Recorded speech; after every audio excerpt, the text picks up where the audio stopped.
on the Blindside Sports Network. Today, I'm going to give you my little recap of our win against the Tennessee Titans. Of course, before getting into that, make sure to like and subscribe, hit the notification bell so that way you won't miss any of my streams. And then, of course, like I said, like you see in the bottom, you can follow me on X at blind underscore side underscore 73. I tried to live tweet a little bit during the games. I didn't last week just due to I was having technical issues with my stream. But we're back, and hopefully next week everything will be cleared up. But we're here. Let's talk about this win. This win was great for us as Jacksonville allows us to stay on top of the division. Makes a huge game next week against the Houston Texans, who are on a roll also. It's going to be, hopefully, it's going to be revenge for a week earlier in the season when we got destroyed by them. That game was kind of our first punch in the mouth. And then, of course, last week against the 49ers or 2 weeks ago against the 49ers at this point was another punch in the mouth. We can overcome. It feels like Doug Pearson has the strip kind of straightened up. But so we're up a game. This next game is going to be using the Texans. But this Titans game was really big, just not only due to the fact that this is a division game. Any game against division is a big game. Another plus of obviously is the fact that it's the Titans, and you all know, all of us in Jacksonville, we hate that the Titans are our biggest rivals. I feel like, at least in my lifetime, it's the Titans worse than anybody else. I mean, we have some few rivals like we have the Steelers one. That's not as strong as it used to be, but it's kind of still there from the old AFC Central days. But I feel like the Titans are usually the biggest thorn in our sides. That's why it hurt when Arden Key left after this year, but we got another win and we blew them out. This game wasn't even as close as the score dictates. They kind of got some late game scores. Will Levis had it on a trick play to DeAndre Hopkins. And then the Jeffrey Simmons short pass touchdown, which as a big man, I like. Was cool as a big man touchdown. Of course, I prefer the shutout, but we kind of were in the prevent defense at that point, and we were so far ahead, we kind of just let it go. I wish, obviously, like I said, I wish we had the shutout, but it was good to see. I personally, again, I know they're making excuses online, like, his offensive line's bad or his receiver's bad. Not a fan of Will Levis. I think this is kind of he's coming down to earth a little bit after his explosion week 1. And a lot of people are like crowning him already. I don't think he's C.J. Stroud. I don't think he's Trevor Lawrence. I don't think he's Anthony Richardson. He does throw a great deep ball, so that's going to help him a lot. But with this receiving core, I mean, it's DeAndre Hopkins. Other than that one deep shot, which was on a trick play, nothing really worked with him. And the rest of the receiver core isn't great. I mean, it's not like they didn't invest in it. I mean, they have Treylon Burks is a first-round pick. But even this year, he's kind of been he's a hurt all the time. So I just feel like it's not good. Again, I feel like Will Levis isn't one of those guys that makes people better, like CJ Stroud is, like Trevor can be. So I feel like Will Levis is probably going to end up being third or fourth best quarterback in this division. I mean, we do have the Anthony Richardson, remember, who's out for the year. Hopefully he stays healthy so this division becomes competitive. But again, I still think we need the South runs through Jacksonville. At least for this year, most likely, and then for the foreseeable future. It was good to see Calvin Ridley. I know I said in my last video I wasn't a huge fan of him. Still not great, but because I feel like Zay Jones has a too big of an effect on Calvin Ridley's good games. It said during the broadcast, and then also I was looking that Calvin Ridley's best games have been when Zay Jones is playing. Some of that, obviously, his coverages and everything. But if Ridley wants to be a number one receiver, he has to put these type of games up, even with or without Zay Jones. So, I mean, that wasn't – Kirk didn't have an explosion like I thought he was going to be. But, again, that is also because Calvin Ridley took majority of the targets. which, I mean, I'm glad with the win, but that's just what it is. I mean, my Josh Allen projection, he got a half a sack instead of a full sack because he split it with, I feel like it was the Aluakon sack. Or no, it was Andre Cisco. It was him and Andre Cisco split the sack. That was good. So the offense looked great. Trevor having the 4 total touchdowns. He's moving a lot better, which, again, I find it kind of interesting that the week that Doug Pearson and Fresco come out and say that Trevor's knee has been affecting them was the week that all of a sudden Trevor's running around doing all this extra stuff, which is true, which it could be an issue, but or it could be a healthy thing. My only issue I feel with that statement was the fact that I'm coming off our bye against the 49ers. We weren't doing it like that. And then my other issue is if Trevor was seriously that hurt, we shouldn't be throwing as much as we were. Establishing the run helps a lot. With that, kind of take off the pressure. I'm not sure if it was like he couldn't move as much with that, so it affected us with the run game, like nothing under center. But we'll see how that goes.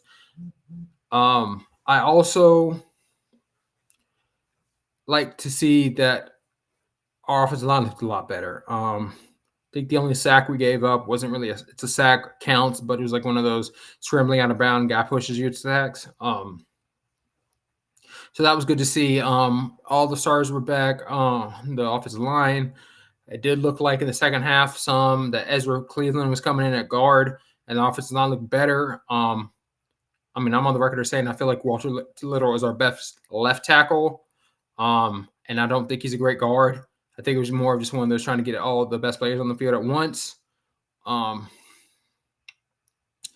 They've already said they don't think Cam Robinson is a left guard, which I feel like would help get everybody on. But if Walter Little has to sit again for the rest of the year, and if Ezra Cleveland steps up, and then next year we're going through the cycle again,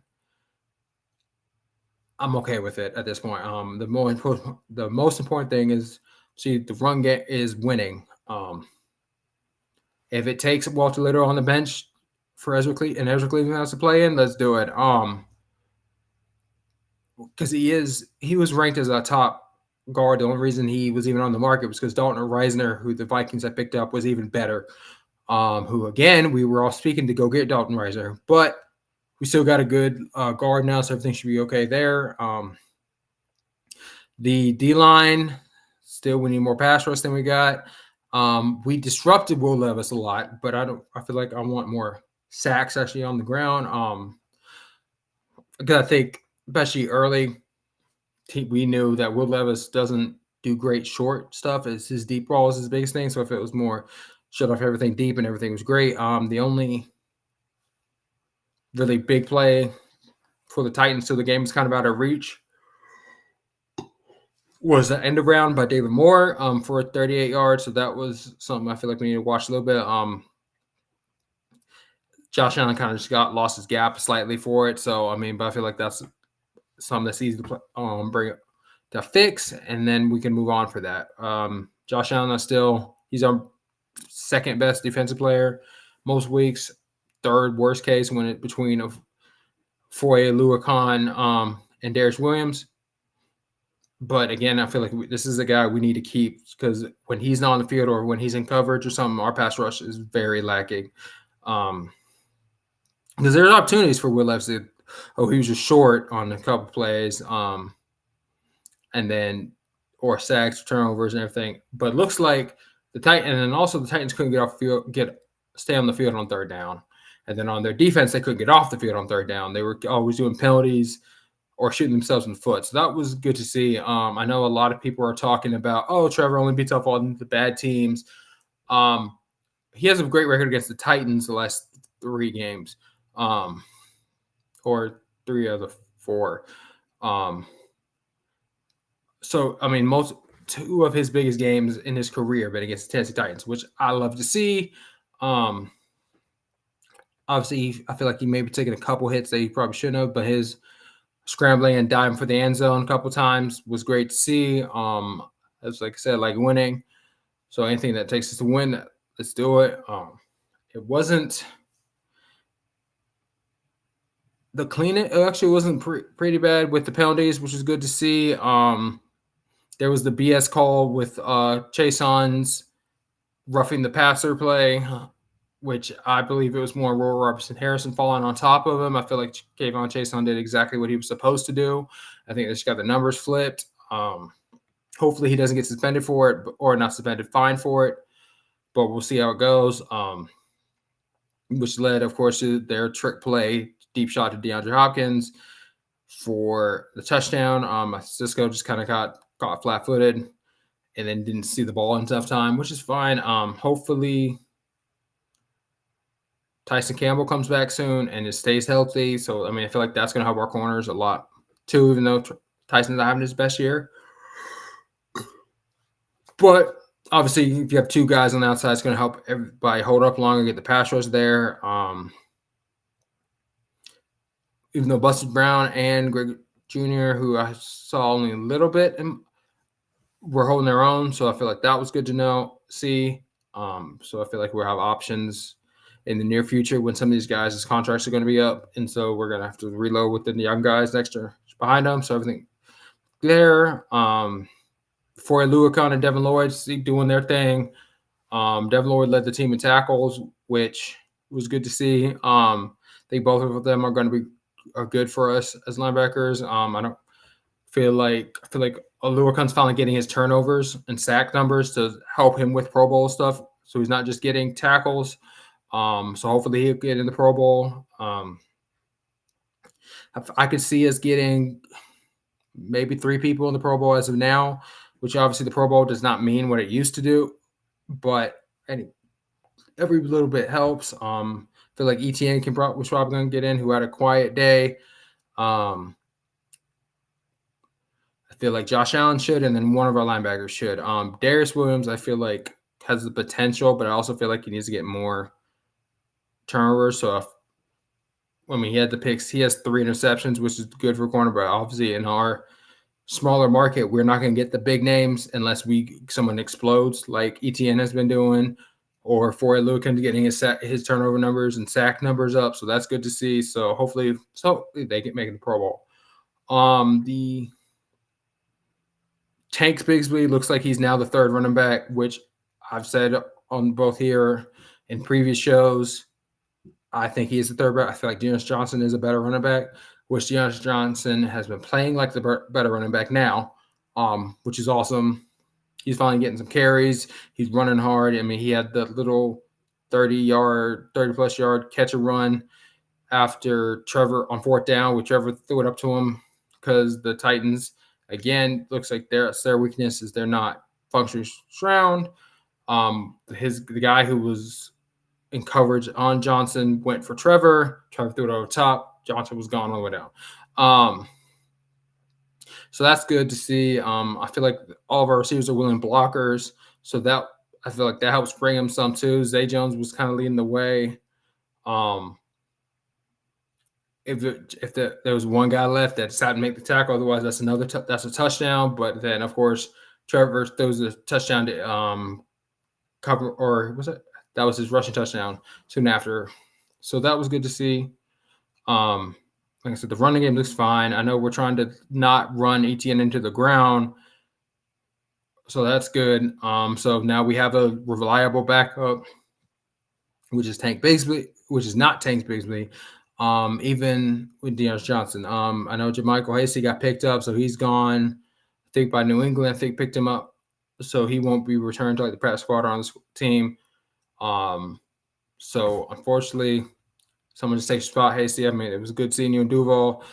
Wishing you nothing but success there. But I'm going to touch a little bit on Tank Bigsby. Like I said, Tank, I know we all kind of want him, and he had that short little first down or run, but he also almost fumbled again.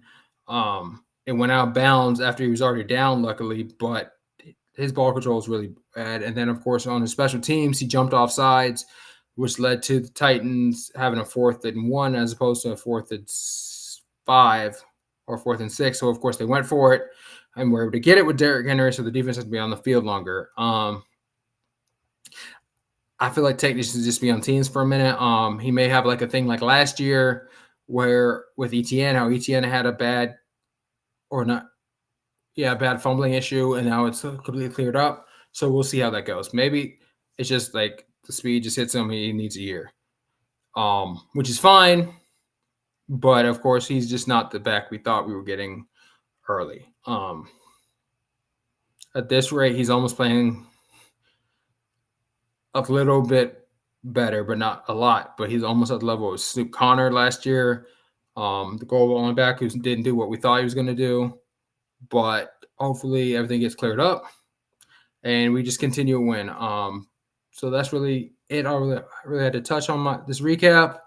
We'll try to get you another pregame for the week against the Houston Texans next week. But always